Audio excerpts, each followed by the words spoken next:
a hablar de unos seres sobrenaturales que vienen desde hace muchos miles de años, muy ligados a la tradición o a la cultura musulmana. Estamos hablando de los jinns o de los jingeres o de los genios, pero hay una historia muy profunda, incluso tan profunda que en el Corán se les dedica todo un capítulo a explicar su creación, su función y su futuro, porque también hablan de cómo ellos o esta especie fue creada 2000 años antes de nuestra propia especie y fue creada con otros elementos, que el elemento primordial era el fuego, pero ellos hablan de un fuego que no echaba humo, o sea que en nuestra época serían como seres plasmáticos o de plasma, que tenían ciertas características humanoides, pero no llegaban a ser humanos. Pues tenemos una cápsula y vamos a verla y regresamos porque este tema da para muchísimo. Dale, bello. Jinns, genios o entidades demoníacas. Los jinns han sido considerados como parte fundamental de la religión y el folclore desde hace miles de años.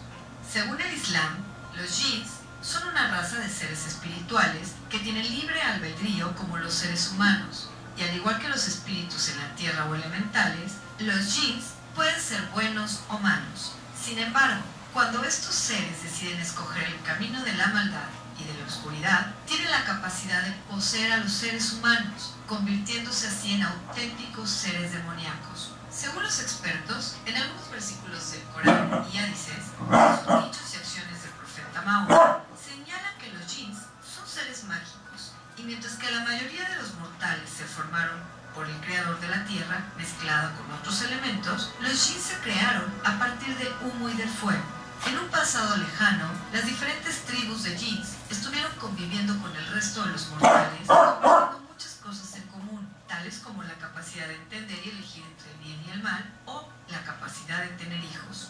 Los jinns se encontraban repartidos entre 6 grandes tribus. Los Ifrit son considerados como una de las tribus más violentas hacia los seres humanos. Los Jan, que son aliados de Ifrit y más conservadores. Y los Gul, que son los que fueron corrompidos por los poderes infernales y optaron por luchar contra los intereses morales. Por su parte, las demás tribus también prometieron ir en contra de los seres humanos eternamente. Pero dejando aparte su historia, los jinns tienen la capacidad de tomar muchas formas y cambiar su apariencia a seres humanos, animales o incluso a torbellinos. Según la creencia popular, los jinns generalmente suelen adaptar la forma de un perro negro o de un gato negro, que eran considerados antiguamente como emisarios del diablo. Pero cuando se transforman, únicamente pueden estar un corto periodo de tiempo debido a que obedecen a las leyes físicas. Como hemos podido comprobar, la historia de los jinns es muy diferente a los cuentos de genios que nos contaban de pequeños. Pero la única parte del cuento que es cierta es que estos poderosos seres fueron prisioneros en lámparas. En la antigüedad, únicamente a los ricos y poderosos se les permitía tener un jinn en su poder. Si se sospechaba que un plebeyo tenía en su poder algún tipo de recipiente jinn, rápidamente era enviado un ejército para matarlo y así recuperar el recipiente mágico. Después de años de asesinatos brutales y abusos, gracias al poder de los jinns, los ricos y poderosos consiguieron atrapar a estos seres en joyerías, ya que era más fácil de llevar y de ocultar una entidad tan poderosa. Son muchos los expertos en lo paranormal que consideran que los jinns son entidades ocultas de una dimensión paralela a la nuestra, pero que tienen la capacidad de acceder a nuestra dimensión a través de portales dimensionales e interactuar con nosotros, incluso pudiendo observarnos cuando no podemos verlos. Según estos parapsicólogos e investigadores del oculto, algunos jinns se comunican con los humanos a través de diversas formas psíquicas, como sueños, visiones, fuertes sentimientos, intuiciones, etc.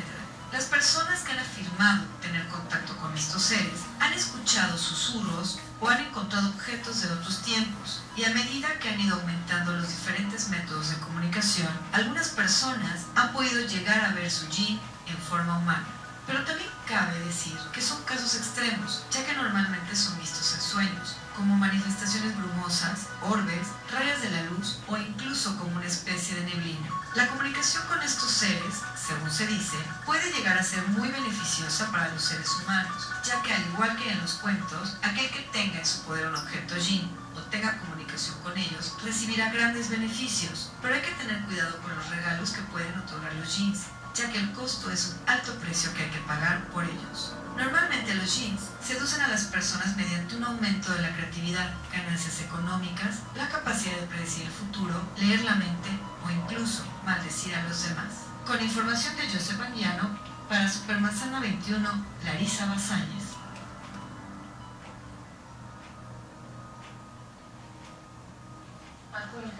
A ver, explícanos. Pues se supone que en la creación del universo se crearon estos seres antes que la especie humana, ¿no?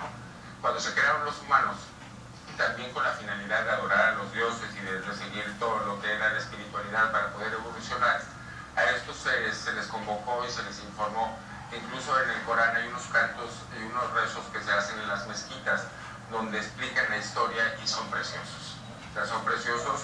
¿Por qué? Porque utilizan mucho la metáfora, porque son medios poéticos, son románticos y explican que ellos, cuando los llamaron, les dijeron que los humanos íbamos a ser, por decir, como los meros meros, hubo el jefe de todos ellos, que es Ilbi, que se rebeló y que dijo, ni más, yo no. Entonces le dijeron, pues te vas a tener las consecuencias. ¿Por qué? Porque vas a vivir aislado, porque vas a tener ciertas limitaciones y no vas a poder dañar a la gente buena. Dijeron a la gente mala sí. ¿Por qué? Porque tienen que seguir ciertas reglas y la gente que esté vibrando a una frecuencia baja, donde haya maldad, donde haya robo, donde haya todas las cosas malas de la humanidad, ellos sí los puedes atacar, los puedes descargar y los puedes hacer como quieras. Hay mucha similitud con los cristianos, con la historia del ángel caído o el ángel que se rebeló. Pero ya después, las características que se les dan a estos seres son muchísimas. ¿Por qué? Porque no tienen forma, porque son capaces también, según la religión musulmana, de transformarse en animales, transformarse en mujeres bellas. Es como una especie de nahual musulmán. Entonces, la cultura musulmana es una serpiente, entra a una casa, no la pueden matar, porque existe el riesgo de que sea uno de estos genios o de estos espíritus, y si lo matas te puedes meter en una bronca de por vida. Bueno, ¿y entonces se le habla? Se le habla y se le hacen unos rezos especiales para darle el tiempo específico para que el animal salga de la casa y se le dan 3 días. Si el animal permanece durante los 3 días ahí, no era un genio y se puede matar, pero por lo regular se dice que escapa, no se va. ¿Qué tal? Y Y entonces esa historia de que se te aparece el genio de la botella y maravilloso y que le dices 3 deseos. Hay cierto grado de maldad también entre los duendes o entre los genios. Hay incluso algunos que se supone que son benéficos o que pueden ser dominados. Se menciona también que el rey Salomón creó el sello salomónico o un anillo con los cuales marcaba a estos seres para poderlos dominar o poderlos controlar, y él construyó el primer templo con la ayuda de estos espíritus o con estas entidades. Se decía que también tejían, cocinaban y servían prácticamente como esclavos. El rebelde de los más rebeldes robó el anillo y salieron como de la esclavitud temporalmente. Salomón recupera el anillo, mete al genio en una botella y lo tira al mar. Por eso viene también la historia de los genios dentro de las botellas o dentro de las lámparas. Padrísimas. Sí. Increíble, me fascina. Muy interesante. muchas gracias, Gerardo. Muchas gracias a ustedes. Con gusto.